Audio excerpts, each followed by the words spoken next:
the first thing is that sea level rise is not stoppable. Mm-hmm. That we've put too much heat in the oceans, and we are going to go above the natural upper bound of sea level cycles.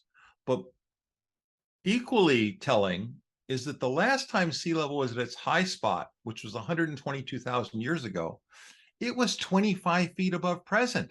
Mm-hmm. So even if we could somehow magically get the greenhouse gases, the carbon dioxide levels down to what they were 50 or 100 years ago, we still have the high probability of sea level becoming 25 feet higher, because that was the last high water mark, Yeah. even before human impact. And hardly Yeah. anybody knows that. So I would say those two things. It's unstoppable. It's likely going to get 5 or 10 feet this century and more the next. Oh yeah. No, And I we have to, sometimes quote you, or actually it's not a quote, I paraphrase, but I say, I mentioned our friendship and your books and stuff, and I say, according to John Englander, and others seem to agree that, already baked into the system, if every human being died tonight, or if every human being woke up tomorrow morning with an ecological epiphany, we're still looking at somewhere between 25 and 40 feet of sea level rise in the next 2 centuries, regardless. exactly, exactly.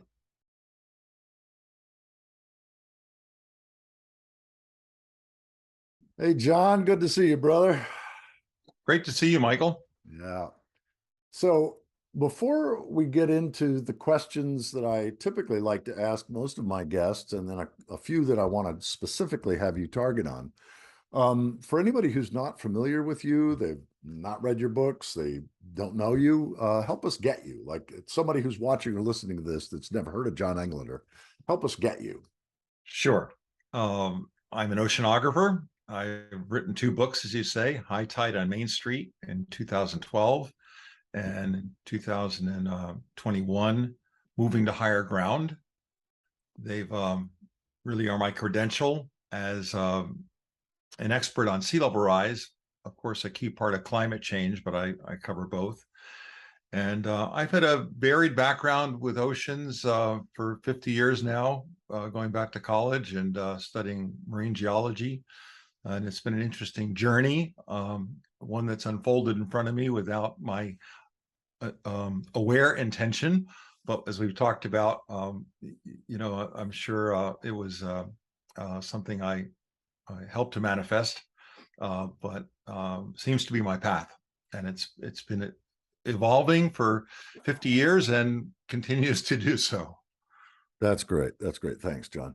So, as you know, I thought the world of your first book and the second one as well, but the first one, especially High Tide on Main Street, was just like, oh my God, you are, I consider you, many of us consider you the top expert or one of the top experts in the world on rising seas.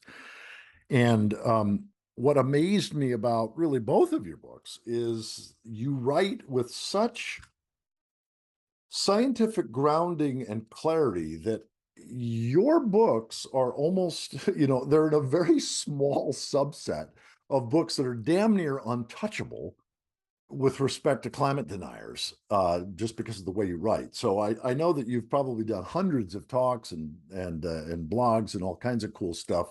So how do you frame the rising seas in the context of sort of the larger environmental crisis, global warming, abrupt climate change, and all that stuff? Well, it's a unique aspect because most of our focus is the greenhouse gases and the warming itself, of course, and that has its own dynamics and features.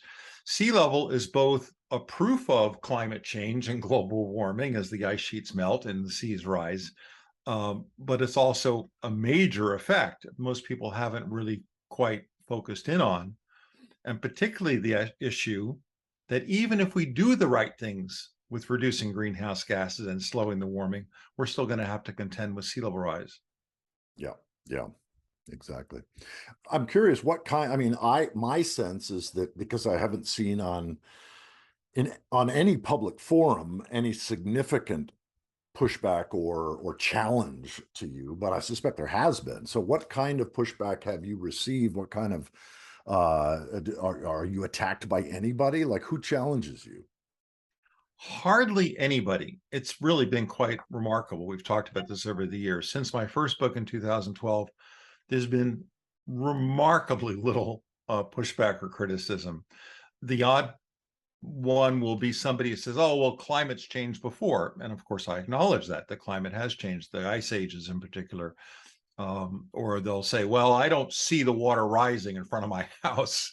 Or when I go out boating, I don't notice a really stupid comment like, when you're out boating, you don't see the sea being higher. I mean, which is ludicrous. Or if the sea's rising, why do Al Gore and Barack Obama have houses near the coast? As as if that proves anything. So Right. it's the occasional nonsensical pushback, but fortunately, I really don't have much. Yeah, that was my sense. I'm curious, along those lines, how did you write your books in such a way that the data is presented, the facts are presented, and your argument is presented in such a way that didn't make it easy for, other than the ludicrous comment or pushback? I mean, give us a sense, because I want to get into some of the other questions that I've asked everybody in terms of your story and all that stuff. But just because, your new book is pretty fresh out, what was it about the content of your books and how you wrote it that allowed you to get such esteem and such respect among so many people, planners and people all over the world, including especially the scientific community, and so little pushback from those who would just knee-jerk deny climate change? Say a little bit about your books and how you did that. Well, it really tied into my journey, and to just briefly lay it out, I graduated college in 1972. I was working in the Bahamas as a diving instructor, but a geology major, and I found an ancient shoreline that was 200 feet underwater, and it was and I realized that, having gone back to my professor and talking about it, I mentioned this in the book, that's where sea level was as the ice age was warming, and these ice caps were melting and the sea was rising. And 11,500 years ago, sea level was down 200 feet. And I had seen an ancient shoreline very clearly in the clear waters of the Bahamas. That planted the seed for me. And as I learned that sea level moved up and down 400 feet regularly with the ice ages, that was a transformative picture of the world. Now, it wasn't going to change in my lifetime or even in a century or 1,000 years, because it didn't do it that fast. But it was just kind of an interesting footnote. Well, in thousands of dives in different parts of the world, and even under the polar ice cap, I got to keep noting ancient shorelines. But again, it was just a theoretical, academic, geological interest, but didn't affect us. And then in the 90s, after Jim Hansen and others, Dr. James Hansen, had started talking about climate change as being a real threat, I was paying attention, but still not quite sure I understood the parameters. And a magical, kind of poignant, tragic thing happened in 1997. I had some meetings with Jacques Cousteau, who many people will know as the pioneer of scuba diving and teaching us about this ocean planet.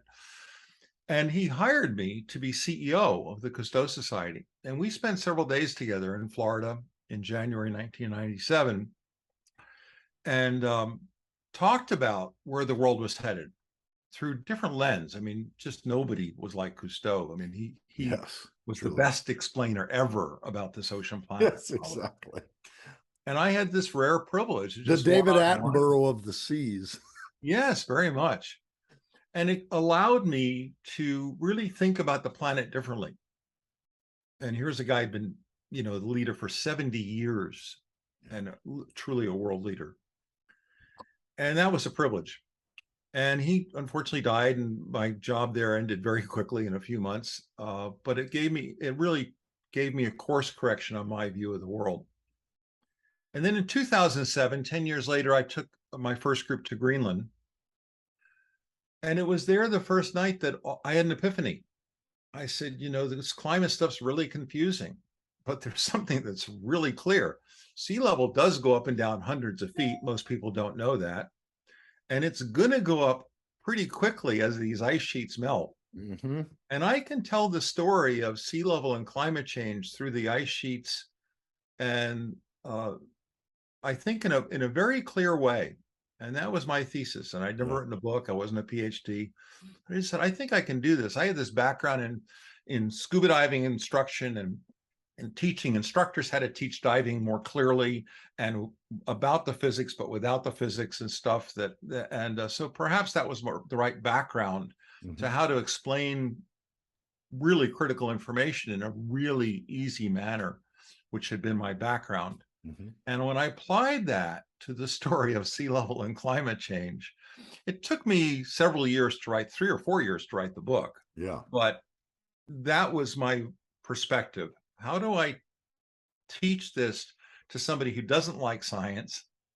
You know, don't overburden them with too much science, and yet connect the dots and use metaphors and analogies, which scientists never do Yeah. because they're never perfect, and they're taught. I mean, that's not a good argument for a peer-reviewed published paper. So scientists don't use analogies. I use them all the time. Yes, exactly. So Yeah, well, and that's what I love about it. And so say a little bit more about sort of the kinds of groups you speak to, where you're invited, who's paying attention, that sort of thing. it varies tremendously. I mean, I working with a group at the moment in Puerto Rico, trying to teach architects and engineers down there about how to prepare, because they have the benefit of several thousand feet of elevation. They're kind of the opposite geography of Florida, and so that's a group I'm working with regularly. But I've briefed members of Congress. I've briefed Assistant Secretary of the Air Force and her team, the head of the U.S. Coast Guard, the commandant, who was so impressed and intrigued after hearing me do a briefing at Coast Guard headquarters to all the admirals of the U.S. Coast Guard. A month later, he called me and said, let's go to Greenland, because that's kind of ground zero for sea level rise. So we took Senator Angus King. It became a congressional delegation, and we did this fact-finding trip to Greenland. And that opened their eyes enough that, in fact, the commandant of the Coast Guard, who chaired the 8 nations of the Arctic, which is Canada, Russia, and the 5 Scandinavian countries, plus the US, they meet twice a year. And he flew me to Boston and had me explain it to all of them. Mm-hmm. And every single one of them, from the Russians, the Canadians, and the Scandinavians, all came up to me afterwards, after my briefing, and said they'd never understood sea level rise. And the idea that sea level was going to be 5 or 10 feet higher this century and continue into the next century was so revolutionary in terms of strategic planning for the world. And they, as the Coast Guards, at least should be informed, because I said, if you're going to guard the coast, you need to know where it's going to be. You'd think. So I get to talk to engineers and architects. I've been keynote speaker for the Architectural Association and various engineering societies, both here in London, in Hong Kong, certainly in Canada, in many countries, probably about 20 different cities. Yeah, yeah. I'm curious, what are the biggest, what have you experienced as the biggest misunderstandings, the most widespread misunderstandings related to the rising seas? The first one is that we can stop sea level rise, right, as if there's a normal sea level rise. It turns out that sea level goes up and down 400 feet with the ice ages. That's 120 meters.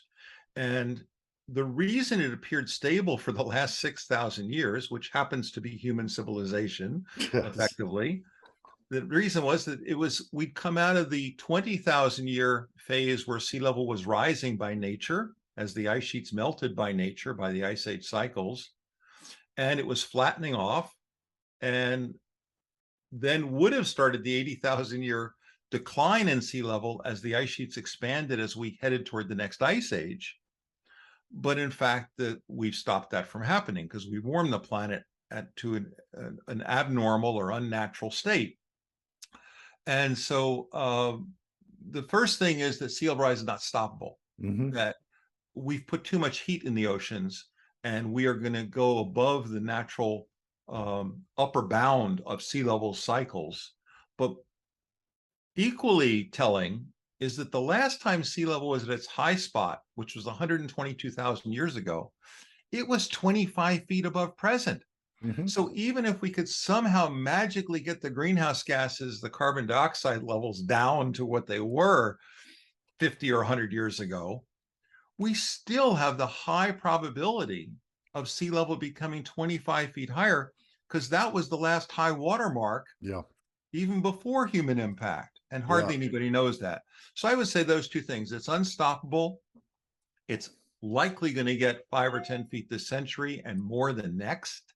Oh yeah. No, And I we have to, sometimes quote you, or actually it's not a quote, I paraphrase, but I say, I mention our friendship and your books and stuff, and I say, according to John Englander and others seem to agree that, already baked into the system, if every human being died tonight, or if every human being woke up tomorrow morning with an ecological epiphany, we're still looking at somewhere between 25 and 40 feet of sea level rise in the next 2 centuries, regardless. exactly, exactly. And so it causes us to do several things. To one, be more ecologically, environmentally aware about our whole world and our impact on it for sure. Specifically, how to slow the warming is an issue and a challenge and something we can't overstate. But then the third is that even by nature, sea level is going to be tens of feet higher and the shoreline is going to be miles inland. Yes, And we that's the have key. time to begin adapting. Yes, I remember now when you talked about, and that was the first time. I've since seen it elsewhere, but what's the exact figure? 1 feet of sea level rise is 3 miles in, or what? Something like that.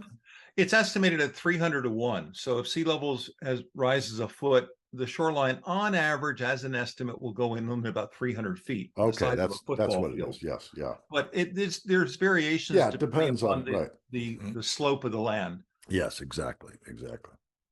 Cool. Well, as you know, in the last 3 years, kind of since we've seen each other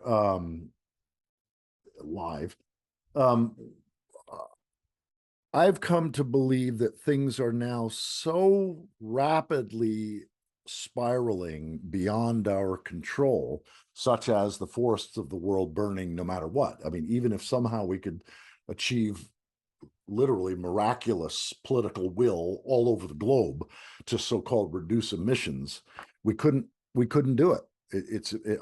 I've come to believe that it's literally impossible to reduce emissions, because even if every human being died tonight and all human emissions stopped, carbon dioxide, methane, and nitrous oxide would continue, just because of the releasing permafrost, the methane, and the forests are in runaway burning mode that we're going to see every year. Bigger forest fires, more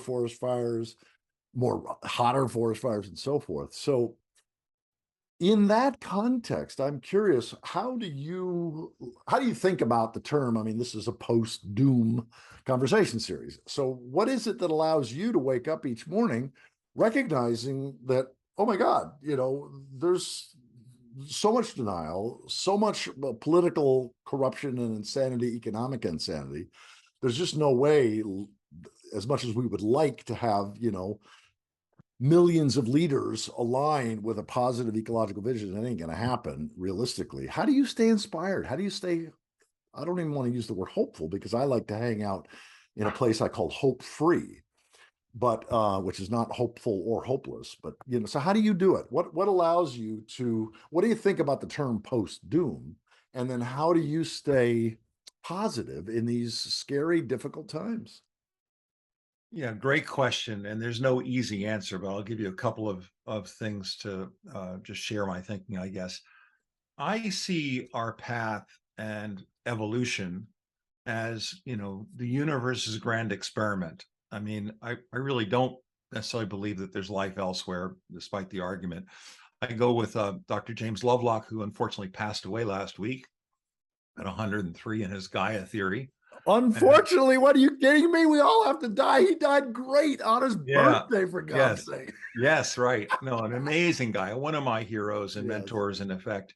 And he makes the argument that this probably is the unique experiment for life as we know it.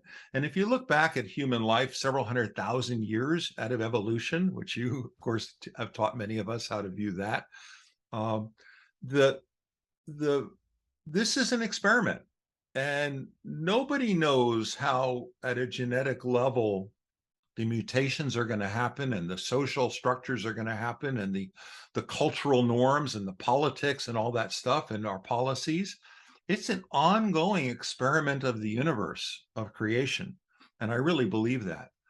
I think the middle of the century is going to be very difficult, that it's going to be dark, and but it becomes another experiment, if you will.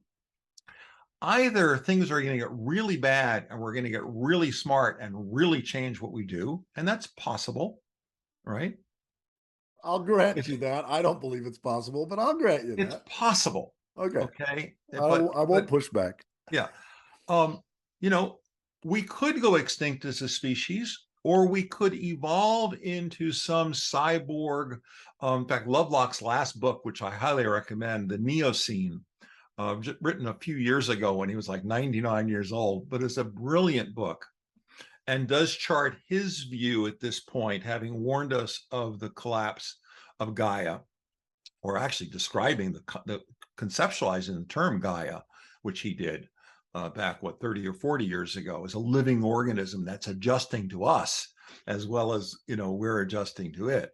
And Lovelock beautifully described how, with our technology and our implants and all the things we do, from eyeglasses to cell phones, if you will, that have become part of our beings. Okay, who knows where we will be, even with artificial intelligence and various kinds of prosthetics, if you will. Okay, even, and going back to our mentor, William Catton, of course, with Overshoot, same kind of thing. We don't know what the future path will be. It's not going to be pretty, and I don't take for sure that we're going to survive centuries. Okay, you and I are in agreement on that. But I think it's part of the universe's grand evolutionary experiment, and I'm willing to. I think the chance for us to change our ways is going to require things to get really bad. And the question will be, at what point do we learn the lessons about governance and ecology and population levels and politics and what we think of as national security issues and all that, and our rights as individuals versus the collective right of society? It's going to be a fascinating story this century, over the coming decades. I think it could go one of two ways or three ways. We could go extinct.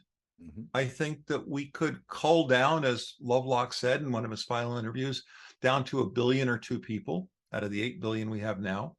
Mm-hmm. That's possible. He calls it the big cull. Mm-hmm.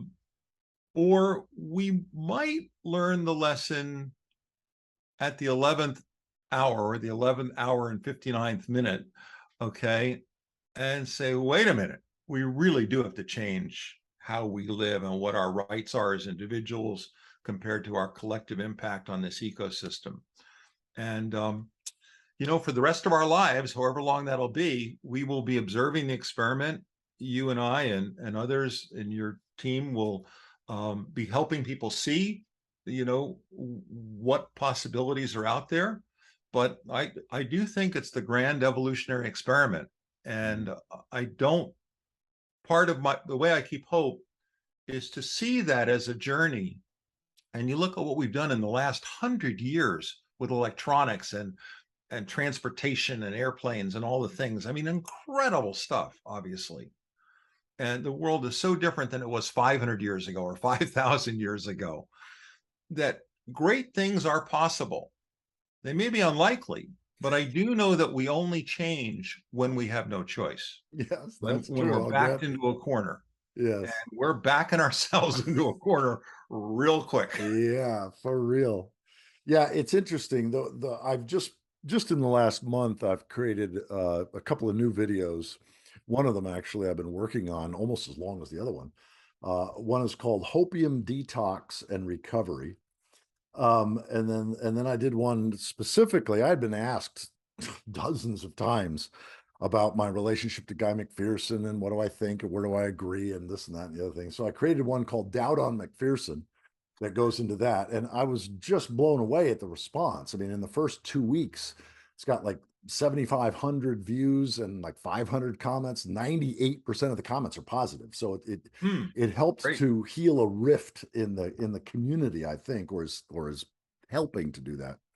But then the one I'm working on now that I hope to actually record tomorrow is called Hopium Dealers Hall of Fame. And I point to myself as a notorious hopium peddler from 2000 to 2012, about the time I read your book. And I define a hopium dealer as simply someone who ignores our real predicament, ecological overshoot, and proposes fixes or solutions to the climate crisis that assume or require one of the five main causes of ecocide to continue. And that's the thing that most people in my experience do not understand, especially those on the progressive and liberal end, but really virtually nobody understands what I'm calling the five main causes of not just abrupt climate change, but ecocide, like all the different ways that climate is but a subset of ecological overshoot. And those five, as I see it, one is the first one, really the others flow from it, is anthropocentrism, human centeredness, Mhm. rather than what could be called Gaia-centrism or Right. ecocentrism or Right. life-centeredness. Exactly. The second is civilization itself. The fundamental truth of genuinely sustainable cultures is they preserve, well, first of all, they have an I thou or a personal or respectful or intimate relationship with our biophysical creator, sustainer, and end.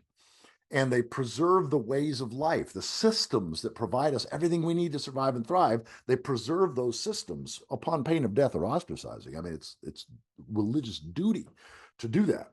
Whereas unsustainable civilizations treat the living world as it rather than thou, merely as a place, resources and a place for our waste. And it's all about using the living world for our benefit as humans. It's totally anthropocentric. So civilizations, we see the rise and fall, overshoot and collapse over and over again. So anthropocentrism, civilization, science and technology. We are so used to seeing science and technology as like this really positive thing, and it has been for us. But it's been horrific for every other species, virtually every other species. It's been horrific for the air, the water, the soil, the life upon which we depend.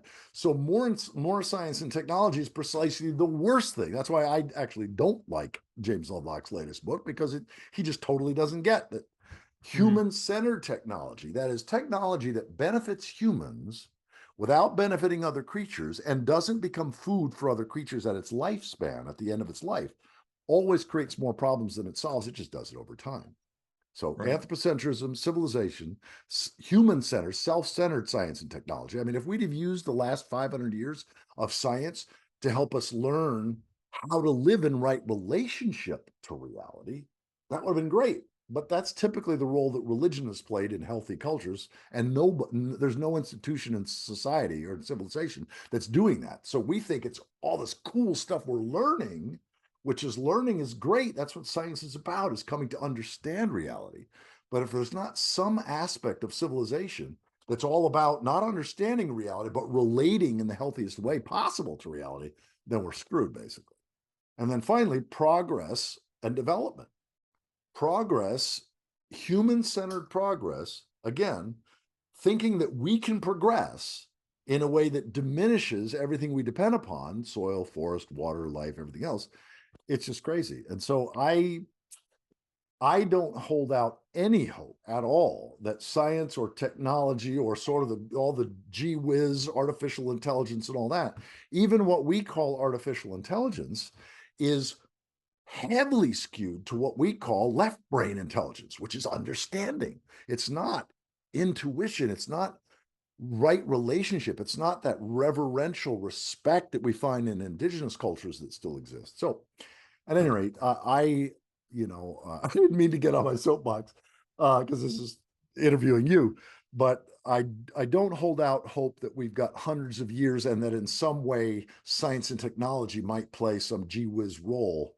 I think there's going to be a great culling, no matter what.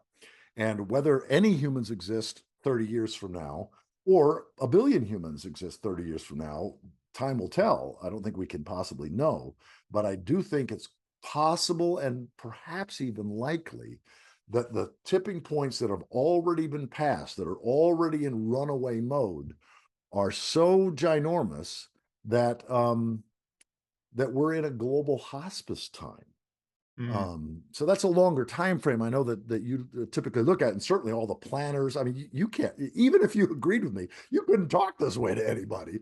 You just get written off as a doomer. So I want to come back to how does, well, anything you want to say in response to that, but also how do you, like, the big picture, the universe story, the epic of evolution? We're remarkably, similar in our viewpoint. I hate the false hope and the people who just say, "Oh, it's not too late to stop climate change." It is too late to stop climate change, Right, and the ice is going to melt for centuries, even if we stopped greenhouse gas emissions today. right. So I try and use that as to educate and shock value, I guess. But I do think there's, whether it's 1% chance or whatever the number is, that as things get bad in the next 20, 30, 40, 50 years, this century, that there will be an absolute upheaval change, in our attitude to the planet and so on. It's highly unlikely, but okay. Well, And and it'd I be like, appreciate you saying that because even if it's got a 1 or 2% chance, by God, it's worth pursuing. yeah, it's like having, a relative or ourselves that if we had a terrible illness and they said, you're likely going to die, but you can do this, this, and this, and maybe that'll work, and that's an honest statement. And I think that's kind of where we are, Yeah. even though most people are still partying, as if in terms of the luxuries and so on, and the latest cell phone app and the, various things we do, and then being concerned about what China's doing, or Russia, or the Right, Ukraine, right. or the White House, or how to count ballots, all the things that we somehow get preoccupied with. But this is a bigger existential question that we're totally in agreement on. It's not looking good. If there have been this could be the sixth great mass extinction. Yep. One that we've triggered. It's Mhm. happened before, just as sea level's been higher before. And so we have to learn from Earth history. I think the Earth can teach us. Mhm. And I think just as we've done a remarkable evolution and development at a societal and technology up to our electronics and so on, if you think of what we've done in 100 years, Mhm. you know, we have incredible potential. Okay. But we have to be honest with ourselves and others and our loved ones that this ship is heading over the waterfall, or we're going Yeah. over the cliff. Right. Um, and yet let's call it what it is.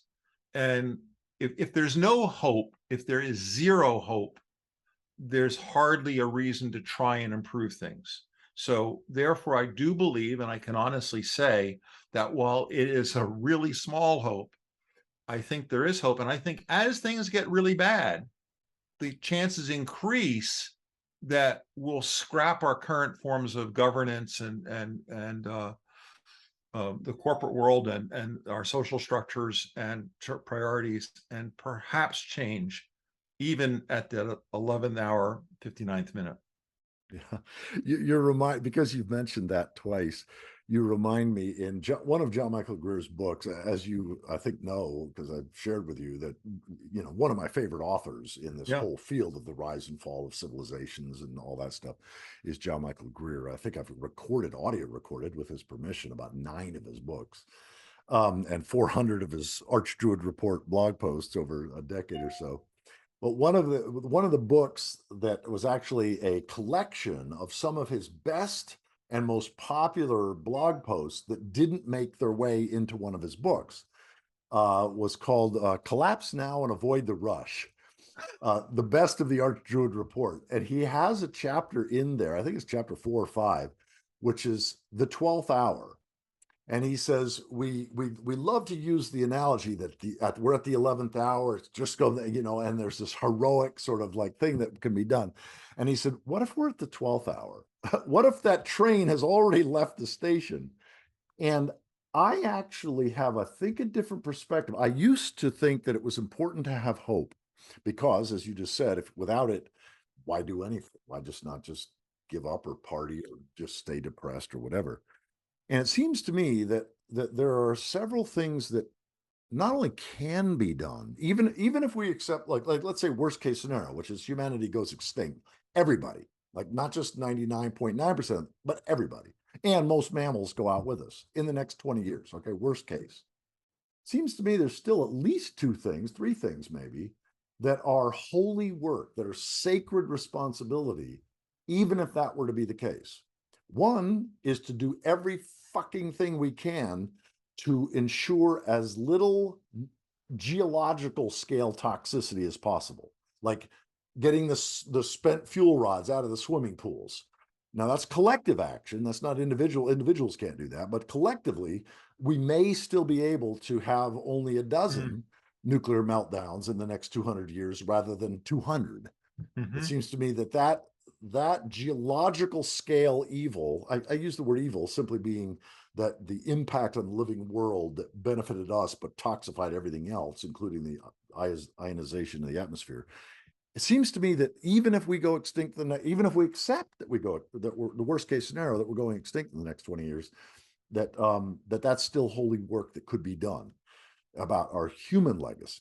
The other one is, as you know, Connie, my wife, is just massively involved. I think I've got my camera backwards, but The Journeys of Trees, a story about forest people in the future by Zach St. George, which is all about that we can still, and this is something individuals can do, which is whatever tree or plant that you're in love with, whatever species, get some seeds from a few hundred miles south and plant them a few hundred miles north, or if you're in the southern hemisphere, vice versa. But moving plants poleward faster than any other animal can possibly move its seeds is holy work, even if we go extinct in the not too distant future. And then the last is the kind of thing that supports indigenous resistance, regeneration. I mean, simply building topsoil. You may save some microbes or worms or whatever in your backyard simply by building topsoil. I mean, there are things that we can do that are non-anthropocentric, they're life-centered, they're pro-future, even if we go extinct. So I don't feel a level of fuck, I gotta maintain hope, because if I don't, why do anything? That's why I'm all about post-doom. Post-doom is getting the doom. You can't get to post-doom without doom. Feel the grief, feel the anguish, feel the despair, move through it, the stages of grief, denial, anger, bargaining, depression, acceptance. But then on the other side of acceptance is trust. And this is where I've been focusing a lot in terms of it couldn't have been otherwise. We've got 6,000 to 7,000 years of anthropocentrism and 6,000 or 7,000 years of civilization and some of the other things I identified as the prime drivers of ecocide. So getting to that place of trust, we start experiencing benefits. Like, oh my, it's kind of like when I was diagnosed with cancer 13 years ago. When I accepted that I could die in the next 8 months, I hope I don't, but I could.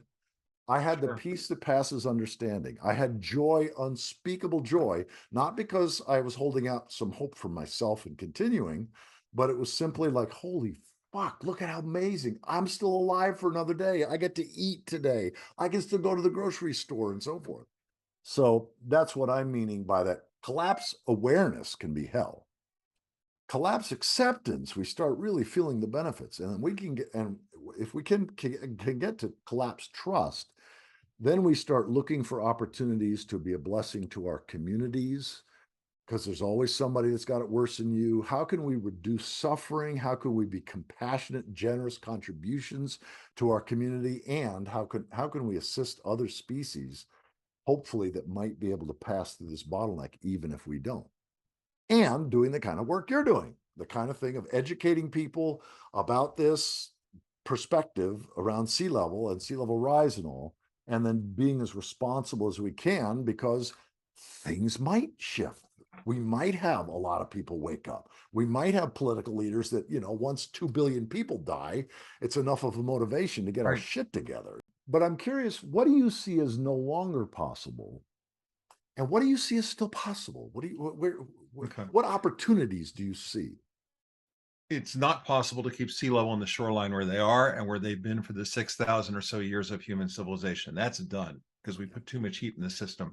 The ocean's already stored 2 degrees of warmer temperature, a tremendous amount of heat. And I think we might stop the sea level rise at 20 or 30 feet. The question is how many centuries to get there. If we can slow the rate down and are lucky, and we have 300 or 400 years to adapt to 20 feet of sea level, it'll be difficult, but we can do it. If it all happens this century, obviously it's going to be total chaos, pandemonium, government failure, literally to the nations will disintegrate. We will become more city-state feudal, I think, territories. I don't know which is going to happen. Let me just pause you for a second, because you're on a really important point that I failed to make, which is the doing what we can to ensure as little large-scale, long-term toxicity is precisely, I use some of your material precisely on that count, the unstoppability of sea level rise. And as long as we think that civilization can be spared, that industrialism isn't going down, as long as we think that the electricity is going to stay on in most parts of the world, we're going to not attend to, we're going to procrastinate or put off getting all that toxicity that's currently within 20 or 30 feet of the sea level of seas, getting it moving that stuff while we still have the economies and the electricity to do that. Because otherwise, if the sea level simply rises and you've got cities all over the world that had stuff stored close enough to the oceans that it's now under the ocean, it's only a matter of time before all of that shit gets basically released into the oceans. Yeah, but I'm a bit of a maverick on this point, though. It's a lot of people articulate what you just said, that we have to be super concerned about the pollution and even, of course, the nuclear fuel rods, things like that. I actually think we forget how big the oceans are, not just in surface area, but in depth and so on in volume. There's just like a homeopathic medicine. Okay, you take a poison and dilute it enough, it becomes positive, right?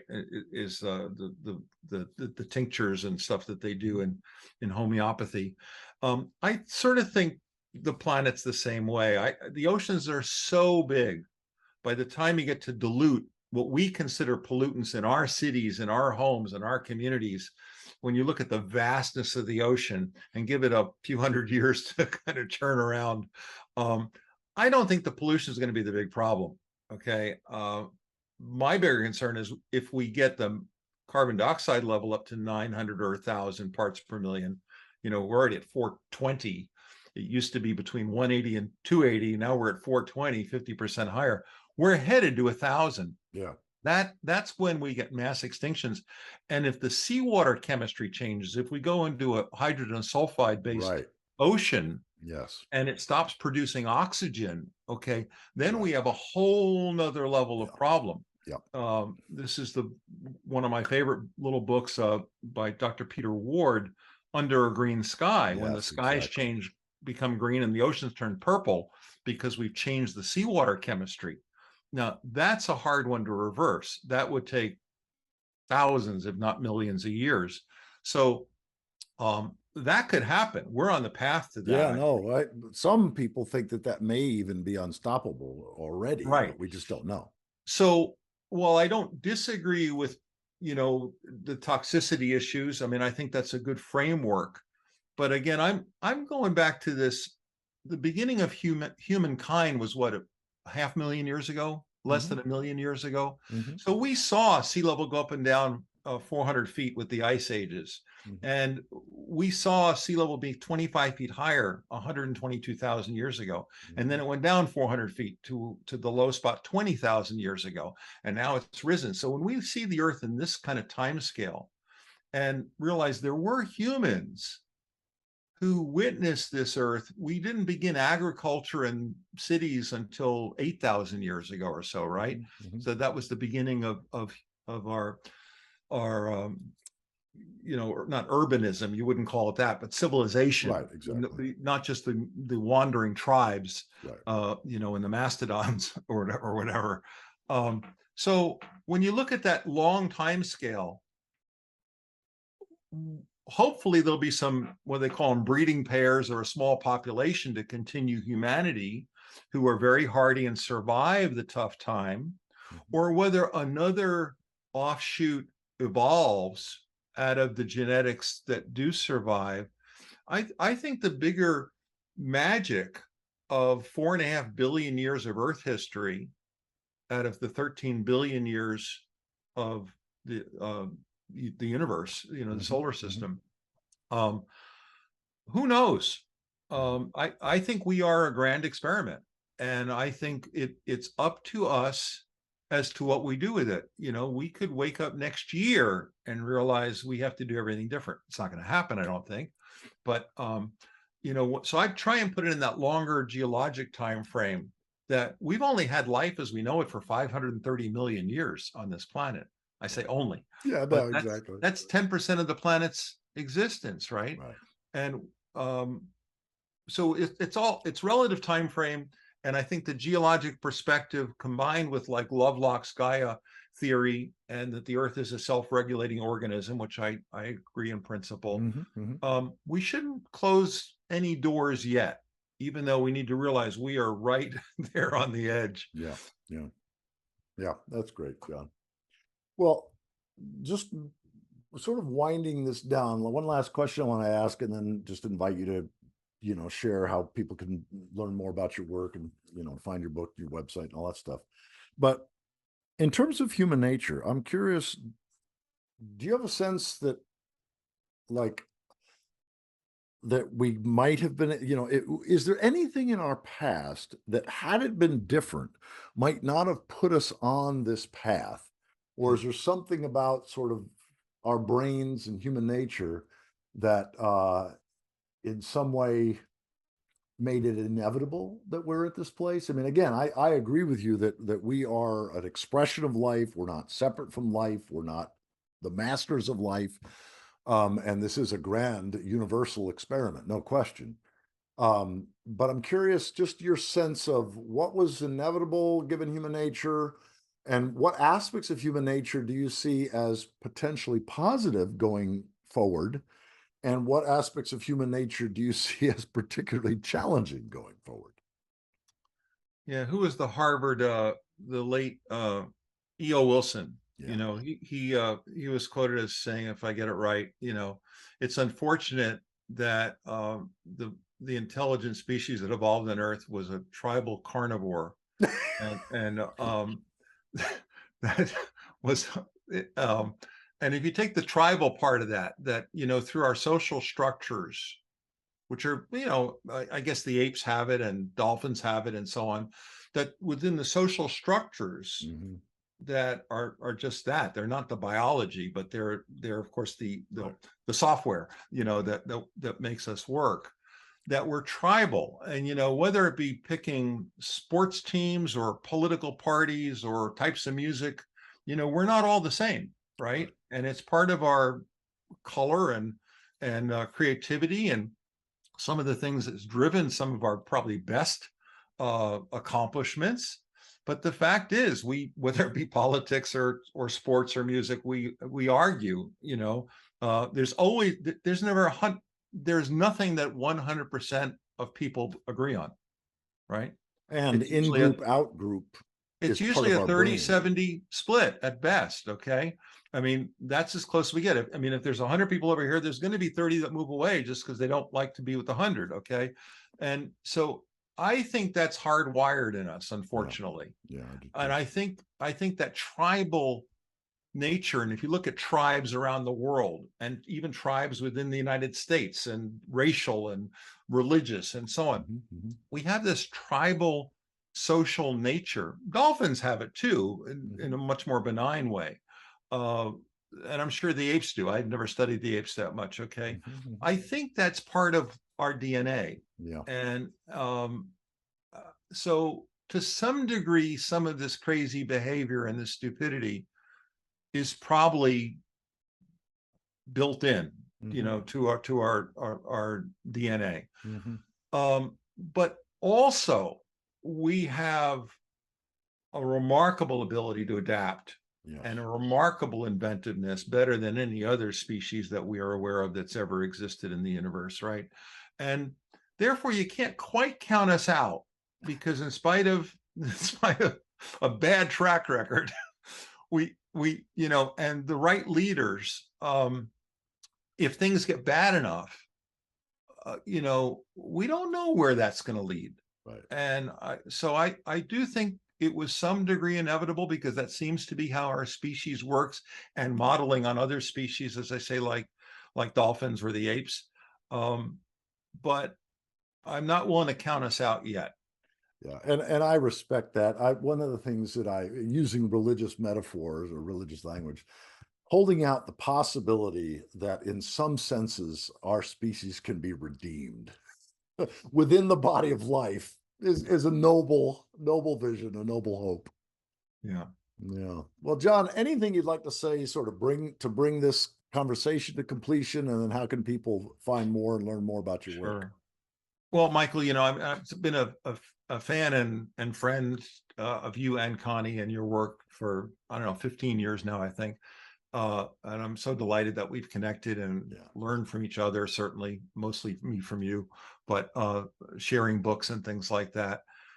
This is a journey, and you've shown remarkable, both with your personal bout with cancer and getting through that as a good example, and then different conceptualization of where the human journey is, and being a vehicle to that is so important. And I really appreciate being part of it, and certainly giving a little input.